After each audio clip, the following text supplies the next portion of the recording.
8 o'clock. And it's now time for Real Estate Today. It's brought to you courtesy of Howard Johnson Realty Limited of unit number 15 in the Ligony Post Mall in Kingston 6. Today's topic for Real Estate Today is in the Jamaican home. Yeah, that's our topic. Question: what truly makes a Jamaican home Jamaican? Think about it. It's not just the amazing structures, the beautiful environment, or even the unique features. You know what it is? It's the homely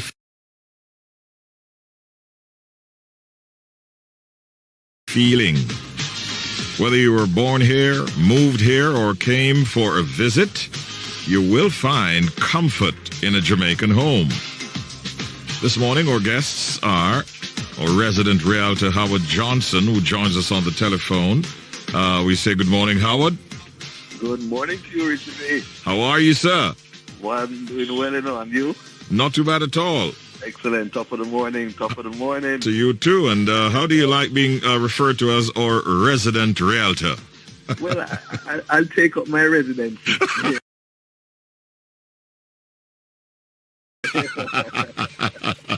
All right, you're very welcome.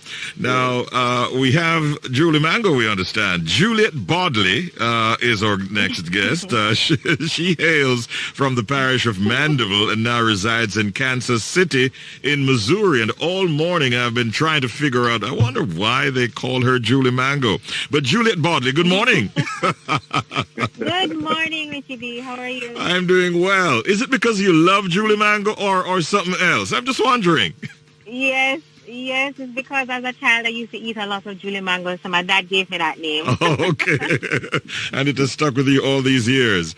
Juliet. Yep, it has stuck with me. Yes, Juliet, by the way, is a TikTok sensation with over 139,000 followers and 3.1 million likes and counting. And she does all of this while managing a career in engineering and design. Well done, Juliet. We're proud of you. You see why we have to bring the engineering and designing part of Julie Mango to the show. Yes, it's very obvious. Now, Juliet, you've been residing overseas for a number of years. Tell us one thing, if you will, that you miss most about your Jamaican home.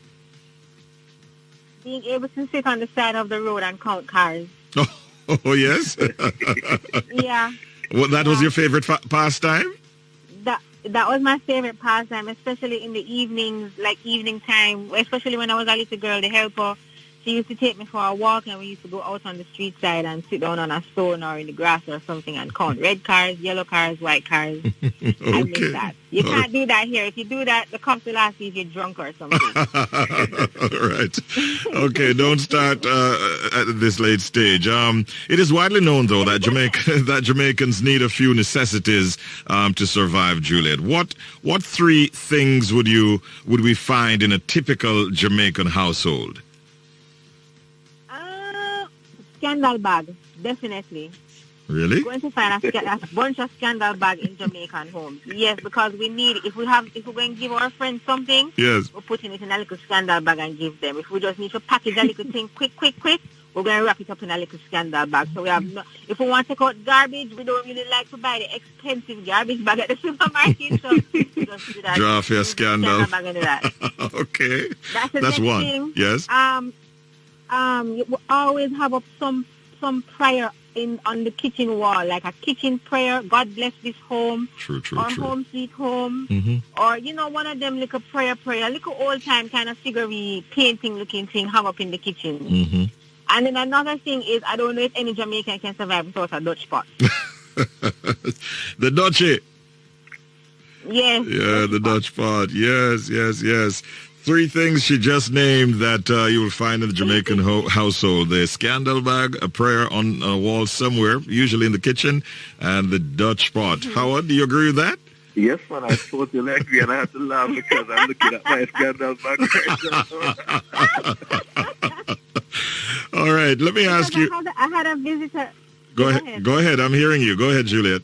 No, I had a visitor to my apartment in Kansas City, and she knows a little bit about Jamaicans, and she looked in a drawer in my kitchen and saw a few scandal bags, and she's like, Also, this is really a Jamaican thing. I'm like, yeah. It is.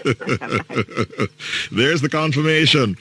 Let me ask you, Howard, with people now taking a greater interest in becoming more knowledgeable about real estate in Jamaica, what would you say are some of the misconceptions that you believe the Jamaican real estate market suffers from? I think one of them would be, Richie, the misconception that working with a real estate agent, you're only going to be looking at expensive properties, or that the prices are going to be very high. That is not true, because working with realtors, we cover the scope of the island, we cover different price points, and we are encouraging, and we have a duty to tell our owners to list their property within what the market can afford, or what we consider market price. Not necessarily the valuation price, but what is market, what would a willing buyer be willing to pay for your property, or rent in cases where we're looking at leases. So working with a realtor there merely just gives you the greatest protection and the greatest insight into the market, but not influencing the price of the property that you're looking to lease or to buy. And another misconception is that once you get your home, you're able to do anything with your house that you want to do with it. So if you want to put up 5 stories, you can do so. That is incorrect. A lot of times persons are buying properties possibly in the corporate area and doing a lot of farming, which is probably not approved or not conducive for the environment in which they live. Some persons are building against their boundary walls, etc. In stratas, they believe that they can plant something in the common area once it's just soil. They can just put up something. That is not the case. So one of the misconceptions is that not because you own your home means it's a free-for-all, you can do anything. You have to seek the approval from the community in some instances and from the regulators in other instances. Still with you, Howard, with your so many years in the industry, tell us a little bit about how Jamaican homes have evolved over the years. Well, I know Julie would agree with this. We're now shying away sometimes from the ultimate customization. I remember traveling across the country, we used to see homes shaped like a boat, shaped like a car, all manner of things. I think people are now realizing that real estate is not stagnant, and although you may spend years in your home, there may come a time when you may have to sell that property, and you can't sell your customization, and it may not be marketable depending on the type of customization that you do. So persons are building now standards. They may have different color schemes that may appeal to them while they're owning, but they are now designing their homes to something that will be attractive to the next person once you're either upgrading or downgrading. So persons are looking to standardize how they're doing it. And persons are also adhering more to the building codes. I'm not saying that is everywhere, but I'm seeing more adjustment to the building codes, because you don't want to be selling your property or disposing of your property with outdated electrics and other things like that, because it costs the buyer more money to bring that up to code. So persons are trying to keep and build their homes as modern, as standard as possible, and according to the code, so that they don't become outdated. Ah, thank you for that. Julie Mango, you still there? Yes, I'm still here. Just checking. I have what I consider an interesting question for you now, Juliet. I know that you post a lot of Jamaican skits, and many people have said that through these skits they sometimes feel as if they're back home. I want you this morning to tell us one phrase a Jamaican would use when they feel you have overstayed your welcome. That's going go sleep now. Anyway, night I come down, we need to go do something now.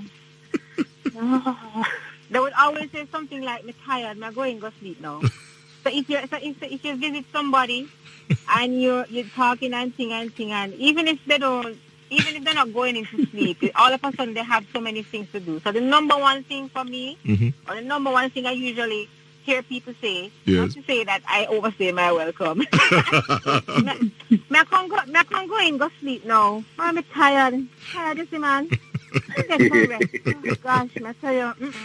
And it is hope that they would pick up the cue. They say, okay, we're going to get you rest then. Okay. Bye. All right.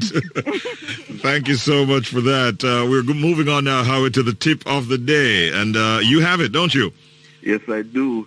And we're suggesting that purchases, make the most out of open houses. Pay attention while exploring and try to imagine yourself and your family in the space. Most importantly, always ask your agent the necessary questions and stay informed. Excellent tip this morning. Ladies and gentlemen, it's now time for the Deal on the Edge. Back to you, Howard. Yes, KD Nemhard would like me to tell you that this beautiful and newly renovated, spacious 2-bedroom and 2-bathroom rental property can be yours today. It comes complete with air conditioning unit, ceiling fans, water tank, water heater, security, and swimming pool. This property is centrally located and is approximately 5 minutes away from Waterloo Square, where we have Fontana Pharmacy, Mega Mart, and the new Kingston Business District on a whole. We're asking $160,000 per month for this property. And again, you may contact KD Nemhard at 507-4012. That's 507-4012. All right, and do you mind if I shared her email address? Because there is... Not a problem. All right, so she can be reached also at kdean@hjrealtors.com. All right, Howard, are you still there? Oh, it looks like... Juliet, are you there? Seems we lost both of them. I'm so sorry about that. So sorry about that. You can contact HJ Realtors at unit number 15, Ligony Post Mall in Kingston City. That's 115 Hope Road, Kingston 6. And you can reach them at 876-620-1457. WhatsApp number 876-339-6282. And you can send an email to ret@hjrealtors.com. They have a website, www.hjrealtors.com. And you can reach them on Facebook, Instagram, Twitter, LinkedIn, and at HJ Realtors. We're sorry about the fact that we lost them. I don't know what happened. I didn't even touch anything here. These gadgets have a way sometimes. They just act up on their own intuition, it seems. They have their own thing going on, while we do have our own thing going on. And it's not even like a case where I said, anyhow, if I go on to my radio show now, as if we're sending a signal to them. We didn't even get to that.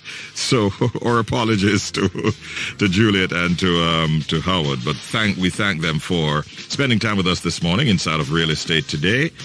Looking at the topic in the Jamaican home. It's a sponsored feature courtesy of Howard Johnson Realty Limited. Right now it's 12 minutes after the hour of 8 o'clock. Top of the morning rolls on.